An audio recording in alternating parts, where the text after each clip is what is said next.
वैसा आप ये देखें, जिनकी बात आप कर रहे हैं उन्हीं औरंगजेब के लिए अब एक बात ये भी चल पड़ी है कि वो बहुत ही भले इंसान थे, बड़े ही मितव्ययी थे कि राजकोष को घाटा ना हो जाए इसलिए अपनी टोपी खुद सिला करते थे। वो इतने अच्छे इंसान थे, इतने अच्छे शासक बादशाह थे कि उन्होंने मंदिर बनवा दिए। ये तर्क कहां से आता है फिर? अच्छी बात है मीनाक्षी जी, ये तर्क आते हैं, अच्छी बात है। जो लोग तर्क लाते हैं ना, मैं नाम ले दे रहा हूं, ये अकबरुद्दीन ओवैसी, असदुद्दीन ओवैसी जैसे लोग ये तर्क लाते हैं और इन्हीं की विचारधारा के लोग ये तर्क लाते हैं। औरंगजेब वेतन नहीं लेते थे, औरंगजेब टोपी सिलते थे, उससे जो उनको बेचने से मिलता था उससे वो जीवन यापन करते थे। आप अपनी सांसद की तनख्वाह मत लो, कर सकते हो, नहीं करोगे। मंदिर बनाया औरंगजेब ने, ठीक है चलो ये भी मान लेते हैं, तो आप भी बनाओ मंदिर। कह दो कि भैया अयोध्या का कोर्ट केस से लड़कर लिया गया है, काशी और मथुरा हम स्वयं दे देते हैं क्योंकि औरंगजेब ने मंदिर बनाया था। आप इसको नहीं मानोगे? आप तो खुद कह रहे हो ना औरंगजेब मंदिर बनाया था और मितव्ययी था, तो अपनी तनख्वाह नहीं छोड़ोगे, मंदिर बनाने में सामने नहीं आओगे। लेकिन सच्चाई को कुछ समझना चाहिए, तो खामखा ऐसी थ्योरी नहीं। लेकिन इरफान हबीब, क्योंकि आपने उन्हें अभी थोड़ी देर पहले कोट किया, तो मैं इरफान हबीब को ही कोट करते हुए कहती हूँ। वो ये कहते हैं कि औरंगजेब ने कामाख्या मंदिर बनवाया और कामाख्या मंदिर में जाकर देखिए, वहां पर बकायदा एक पत्र औरंगजेब के नाम का वहां पर मौजूद है। लेकिन कोई ये नहीं बताता, कोई ये जानकारी नहीं देता कि ये वही औरंगजेब है जिसने त्र्यंबकेश्वर महादेव मंदिर को भी खंडित किया था। ये वही औरंगजेब है जिसने न जाने कितने 87 मंदिर, जिसका उल्लेख जदुनाथ जी सरकार अपनी बुक में करते हैं, हिस्ट्री ऑफ औरंगजेब में वो ये बात कह रहे हैं कि 87 मंदिर ऐसे थे जो औरंगजेब ने तुड़वाए। इन बातों को क्यों नजरअंदाज कर दिया जाता है? क्यों मुगल बादशाहों का महिमा मंडन किया जाता है?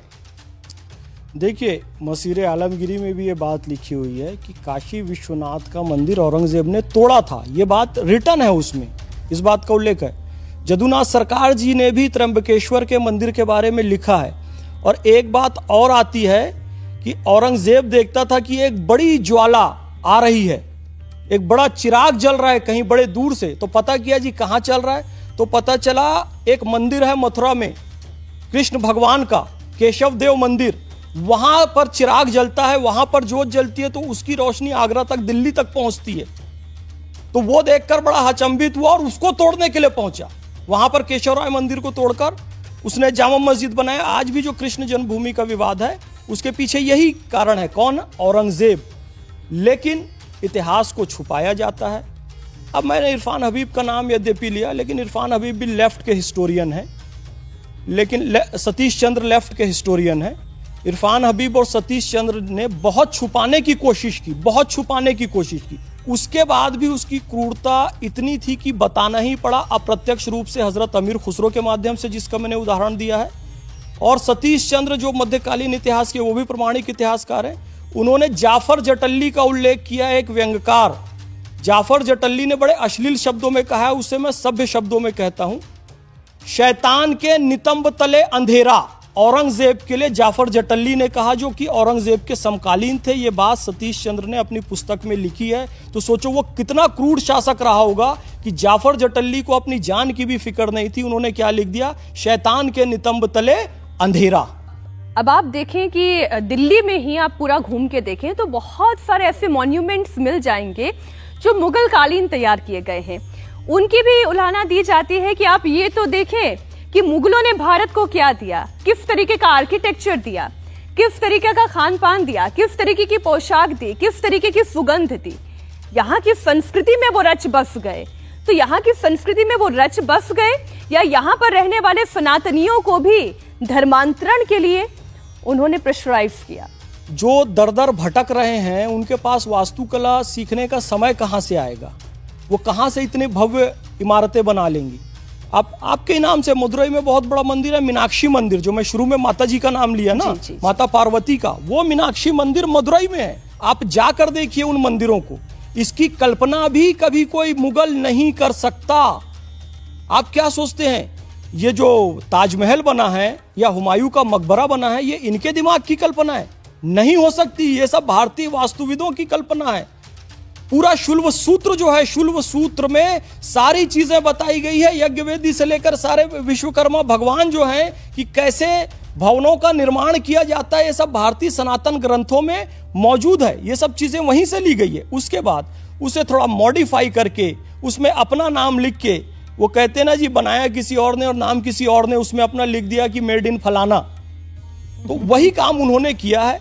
उन्होंने कोई आर्किटेक्चर नहीं बनाया है। फिर मैं कह रहा हूं, जो लोग मुगलों से मोहब्बत करते हैं वो समझ जाएं कि मुगल मुसलमान भी नहीं थे और अत्याचारी थे, आताताई थे, उन्हें वास्तुकला का भी ज्ञान नहीं था। आज भी मैं किसी देश का नाम नहीं लेना चाहता, मैं बहुत सारे देशों में घूमता रहता हूं, वहां पर खाना बनाने तक की तकनीक नहीं है। खाना बनाना तक नहीं आता था वो लोगों को। आज भी फीका खाना खाते हैं, उनको नमक का महत्व पता नहीं है।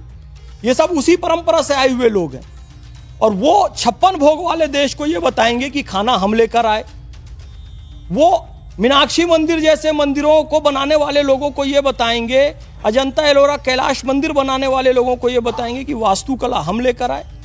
मुसलमान मैं भी हूं, लेकिन मैं मानता हूं कि मेरे पूर्वज सनातनी थे। मेरा सऊदी अरब से कोई लेना देना नहीं है। मैं आज भी नमाज पढ़ता हूं और पढ़ता रहूंगा। मैं एक भारतीय मुसलमान हूं। इबादत के लिए मेरा सिर काबा की तरफ झुकेगा। सऊदी अरब में है काबा, जहां हम हज करने जाते हैं। इबादत के लिए मेरा सिर काबा की तरफ झुकेगा। जब सर कटाने की बात आएगी तो सरजमीन हिंदुस्तान के लिए कटेगा। यही मैं कहना चाहता हूं। हम मुगलों पर चर्चा कर रहे हैं। मैं और औरंगजेब पर एक बार फिर से इस चर्चा को लेकर आती हूँ। एक तर्क ये भी दिया जाता है, ये वही औरंगजेब है जिसने अगर भाई 45-48 साल तक भारत पर शासन किया, वो मुगल बादशाह रहा। और उसके बारे में ये कहा जाता है कि वो जब तक ब्राह्मणों के जनेऊ नहीं देख लेता था, जब तक वो हिंदुओं का कत्ल नहीं कर देता था या फिर उनका धर्मांतरण नहीं कर देता था, उससे चैन नहीं आता था। आपने छावा का थोड़ी देर पहले जिक्र किया, जिस तरीके से उनके ऊपर अत्याचार किया, इन तमाम चीजों के होने के बावजूद वो ये पूछते हैं फिर हिंदू बच कैसे गए भारत में। अगर वो इतना ही आताताई था तब तो हिंदुओं की पूरी नस्ल को खत्म हो जाना चाहिए था। पाकिस्तान एक पूरा देश बन गया इस्लामिक। बांग्लादेश पूरा एक देश बन गया इस्लामिक। और कितने लोगों को धर्मांतरित करता वो। भारत माता का एक बड़ा हिस्सा टूट गया। क्यों? यही कहा ना कि भाई हम हिंदुओं के साथ नहीं रह सकते, हमारे हित अलग हैं। तो अलग हित बताने वाला कौन था? औरंगजेब ही था ना। वही विचारधारा आते आते इतने सारे लोग मुसलमान बन गए और कुछ लोगों ने पाकिस्तान की मांग कर दी। और जी सब क्यों नहीं बना, पूरा भारत क्यों नहीं धर्मांतरित हुआ? तो देखिए, टैक्स था जजिया, क्योंकि ऑप्शन था वहां पर। ऑप्शन क्या था? या तो इस्लाम स्वीकार कर लो, औरंगजेब ने जो ऑप्शन दिया, जो कि छावा फिल्म में दिखाया गया है, जो कि 4 साहबजादों के साथ किया गया, गुरु गोविंद सिंह जी के साथ किया गया। या तो इस्लाम स्वीकार कर लो, दूसरा या तो जजिया कर दे दो और हिंदू रहो। इस्लाम स्वीकार करो तो जिंदा रहोगे, जजिया कर दे दो, हिंदू रहो तो जिंदा रहोगे। इस्लाम भी स्वीकार नहीं करोगे, जजिया कर भी नहीं दोगे, तो छत्रपति संभाजी महाराज जैसा हाल किया जाएगा। तो बहुत सारे लोग इसलिए भी बचे रहे कि वो जजिया कर देते रहे। वो कोई उसकी उदारता नहीं थी कि पूरे भारत को उसने क्यों भाई मुसलमान नहीं बनाया। भैया जजिया कर लेता था। किस बात का टैक्स लेता था? हिंदू होने का टैक्स। हिंदू, आप हिंदू हो, इस बात का टैक्स लिया जाता था। तीर्थ यात्रा का टैक्स लिया जाए। मुझे याद आ रही थी अभी जब मोदी जी ने बहुत सारे कुंभ के लिए ट्रेनें चलाई ना, मैं भी गया था कुंभ में, तो मुझे अफसोस होता है कि आप औरंगजेब के समय में रहते तो ट्रेन और बस और अपनी बैलगाड़ी से भी नहीं जा सकते थे, और पैदल भी जाते तो आपको टैक्स देना पड़ता क्योंकि आप कुंभ जा रहे हैं। शर्म की बात है, इसमें ताली नहीं बजाना है। देखिए, हम लोग समझते नहीं है कि कई बार शर्म की बातों पर भी ताली बजा देते हैं। गर्व की बात यह है कि अब देश ऐसे लोगों के हाथ में है जो कुंभ के लिए स्पेशल ट्रेन चलाते हैं। इस बात पे ताली बजाएंगे। ये ताली बजाने वाले